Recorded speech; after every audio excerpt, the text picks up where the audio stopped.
Assalamualaikum warahmatullahi wabarakatuh.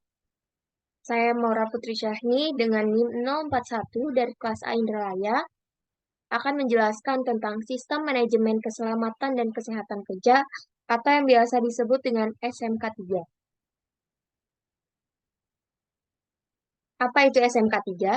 Sistem Manajemen Keselamatan dan Kesehatan Kerja atau yang biasa disebut dengan SMK 3 adalah bagian dari sistem manajemen perusahaan secara keseluruhan dalam rangka pengendalian risiko yang berkaitan dengan kegiatan kerja guna terciptanya tempat kerja yang aman, efisien, dan produktif. Berdasarkan PP nomor 50 tahun 2012. Prinsip SMK 3. Yang pertama adalah komitmen dan kebijakan K3. Yang kedua adalah perencanaan. Yang ketiga adalah penerapan. Yang keempat adalah pengukuran dan evaluasi SMK 3. Yang kelima adalah peninjauan secara teratur dan peningkatan penerapan SMK 3 secara berkesinambungan. Di sini saya akan menjelaskan tentang 4 poin. Yang pertama yaitu manajemen dan administrasi, yang kedua yaitu SAS 18000, yang ketiga adalah ISO 45001, yang keempat adalah pembiayaan K3. Yang pertama, manajemen dan administrasi. Manajemen. Penerapan sistem manajemen, yaitu seperti sistem manajemen mutu, sistem manajemen lingkungan, dan juga sistem manajemen K3. Pada sistem manajemen K3, merupakan suatu rangkaian proses kegiatan K3 yang memiliki siklus dimulai dari kegiatan perencanaan, implementasi, pemantauan, dan peninjauan kembali. Prinsip dasar manajemen perbaikan melalui siklus Plan, Do, Check, Action, atau biasa disebut dengan PDCA. Pengelolaan K3 melalui pendekatan sistem manajemen. Yang pertama yaitu melibatkan seluruh aspek sumber daya yang mempengaruhi K3 di tempat kerja. Yang kedua yaitu mencakup seluruh fungsi manajemen PDCA. Yang ketiga yaitu mencakup kegiatan yang bersifat preventif, kuratif, rehabilitatif, dan promotif. Yang keempat adalah mendorong peran aktif seluruh tingkatan manajemen dan tenaga kerja. Yang kelima yaitu pemenuhan terhadap perundang-undangan standar nasional dan juga internasional. Yang keenam yaitu menjamin proses peningkatan berkesinambungan. Yang ketujuh adalah terintegrasi dengan sistem manajemen perusahaan. Filosofi dasar PDCA. Yang pertama adalah plan, yaitu menetapkan sasaran dan proses yang diperlukan untuk mencapai hasil yang dipersyaratkan pelanggan dan kebijakan organisasi. Yang kedua adalah do, yaitu menetapkan proses-proses tersebut. Yang ketiga yaitu check, yaitu memantau dan mengukur proses dan produk terhadap kebijakan, sasaran, persyaratan produk, dan juga melaporkan hasilnya. Yang keempat adalah action, yaitu dengan cara mengambil tindakan untuk meningkatkan kinerja proses secara berkesinambungan. Ini adalah 12 elemen SMK 3. Yang pertama adalah pembangunan dan pemeliharaan komitmen. Contohnya seperti kebijakan K3 umum dan kebijakan K3 khusus perusahaan. Pembentukan P2K3 dan juga tanggung jawab pemimpin pengusaha dan juga pengurus. Yang kedua yaitu pembuatan dan pendokumentasian rencana K3. Contohnya seperti IBPR atau HIRADC, sasaran dan program K3, manual SMK 3, update peraturan perundang-undangan yang berlaku di tempat kerja. Yang ketiga yaitu pengendalian perancangan dan peninjauan kontrak. Yang pertama, contohnya seperti prosedur pengoperasian alat wajib mempertimbangkan aspek K3. Selanjutnya yaitu proses modifikasi alat harus mempertimbangkan faktor keselamatannya. Yang ketiga yaitu instruksi kerja pengoperasian alat wajib mempertimbangkan aspek K3. Yang keempat yaitu pengendalian dokumen. Contohnya seperti setiap dokumen K3 wajib memiliki identitas atau nomor dokumen. Yang kedua adalah setiap dokumen K3 wajib terdapat penerima distribusi dokumen. Selanjutnya yaitu dokumen K3 yang telah usang wajib disingkirkan. Yang kelima, pembelian dan pengendalian produk. Contohnya seperti wajib memiliki prosedur mengenai spesifikasi teknik dan informasi lain dalam setiap pembelian. Yang kedua, seperti mengidentifikasi bahaya dan juga risiko setiap barang yang diterima dari aspek ketiganya. Elemen keenam, yaitu keamanan bekerja. Contohnya seperti kompetensi petugas yang melakukan identifikasi bahaya dan risiko, APD sesuai pekerjaan dan juga standar, mapping area berbahaya, dan safe design area berbahaya. Elemen ketujuh, yaitu standar pemantauan. Contohnya seperti edukasi mengenai bahaya di tempat kerja meliputi inspeksi dan juga tindakan perbaikannya. Yang kedua yaitu maintenance, peralatan, periksa uji. Selanjutnya yaitu pemantauan kesehatan terkait identifikasi dan juga fasilitas pendukungnya.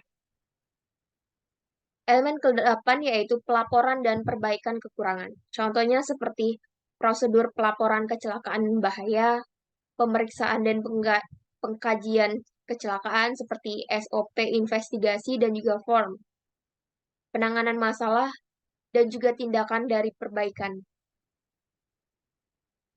Yang kesembilan yaitu pengelolaan material dan pengangkatan.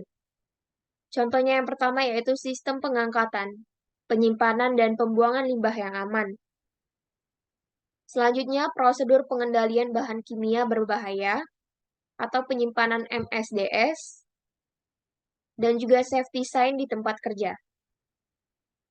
Elemen ke-10 yaitu pengumpulan dan penggunaan data, seperti penyimpanan catatan K3, yaitu hasil pemeriksaan kesehatan tenaga kerja, catatan kecelakaan kerja, dan lain-lain. Contoh selanjutnya yaitu setiap laporan hasil kinerja K3 disebarluaskan seperti penghargaan K3, jumlah jam kerja tanpa kecelakaan, nilai LTI, dan juga fatality. Elemen ke-11 yaitu pemeriksaan SMK3, seperti audit internal SMK3 dan juga kompetensi auditor. Elemen ke-12 yaitu pengembangan keterampilan dan kemampuan. Contohnya seperti membuat TNA K3, training untuk manajemen, pelatihan untuk pengunjung dan kontraktor, lisensi untuk pekerjaan-pekerjaan khusus, dan juga pelatihan K3 untuk tenaga kerja. Administrasi K3. Yang pertama yaitu pendaftaran proyek ke Departemen Tenaga Kerja setempat. Yang kedua yaitu pendaftaran dan pembayaran asuransi tenaga kerja atau ASTEK. Yang ketiga yaitu pendaftaran dan pembayaran asuransi lainnya bila diisyaratkan proyek. Yang keempat yaitu izin dari kantor Kim Praswil tentang penggunaan jalan atau jembatan yang menuju lokasi untuk lalu lintas alat berat. Yang kelima yaitu keterangan layak pakai untuk alat berat maupun ringan dari instansi yang berwenang. Yang keenam yaitu pemberitahuan kepada pemerintah atau lingkungan setempat. Poin kedua yaitu OHSAS 18000. Komponen utama standar OHSAS. Yang pertama yaitu komitmen perusahaan. Yang kedua yaitu perencanaan program. Yang ketiga operasi dan implementasi. Yang keempat pemeriksaan dan tindakan koreksi. Yang kelima pengkajian manajemen perusahaan.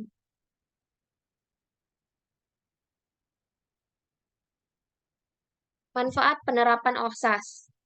Yang pertama yaitu setiap kegiatan dapat terdokumentasi dengan baik. Yang kedua mematuhi aturan pemerintah. Yang ketiga mendapatkan kepercayaan dari customer. Yang keempat yaitu melindungi pekerja dari kecelakaan. Perbedaan OHSAS dan Permenkes. Kalau OHSAS itu ada 20 klausal yang harus diimplementasikan, sedangkan Permenkes, yaitu ada 12 elemen dan 166 sub-elemen. Perbedaan OSAS dan SMK 3, kalau OSAS itu voluntary, diterima sebagai standar internasional, orientasi organisasi berdasarkan standar BS, AS, MZ, dan juga DNV. Kalau SMK 3, yaitu mandatory, regulasi lokal, orientasi tempat kerja, dan juga berdasarkan standar Australia. Poin ketiga yaitu ISO 45001. Yang pertama adalah pengertiannya, yaitu standar organisasi internasional sebagai standarisasi untuk sistem manajemen kesehatan dan keselamatan kerja atau K3. Tujuannya yaitu untuk mengelola risiko K3 dan meningkatkan kinerja K3 dengan pengurangan cedera dan penyakit akibat kerja, termasuk mempromosikan dan melindungi kesehatan fisik dan juga mental. Selanjutnya yaitu implementasi, seperti upaya untuk memenuhi persyaratan hukum, peningkatan produktivitas, efisiensi, dan reputasi. Manfaat pada ISO 45001 yaitu seperti yang pertama, meminimalisir kecelakaan kerja atau sakit akibat kerja. Yang kedua yaitu menentukan bahaya dan risiko yang terkait dengan aktivitasnya dan berusaha untuk menghilangkannya. Yang ketiga yaitu menetapkan pengendalian operasional untuk mengelola risiko K3. Yang keempat yaitu memastikan pekerja berperan aktif dalam masalah K3. Yang kelima, mengevaluasi kinerja K3 dan berusaha untuk memperbaikinya melalui tindakan yang tepat. Yang keenam yaitu meningkatkan reputasi perusahaan. Poin keempat yaitu pembiayaan K3. Pada pembiayaan K3 ini, pemerintah Indonesia melalui Kementerian PUPR telah mengeluarkan surat edaran nomor 11 garis miring SE garis miring M garis miring 2019 yang mengatur tentang petunjuk teknis biaya penyelenggaraan sistem manajemen keselamatan konstruksi.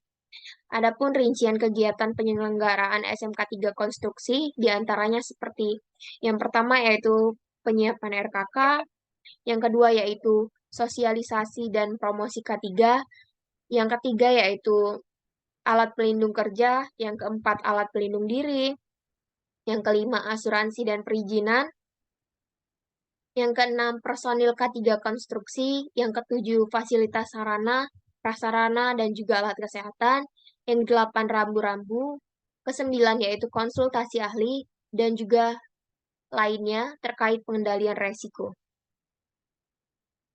Thank you for watching. Baiklah, terima kasih telah menonton video saya. Assalamualaikum warahmatullahi wabarakatuh.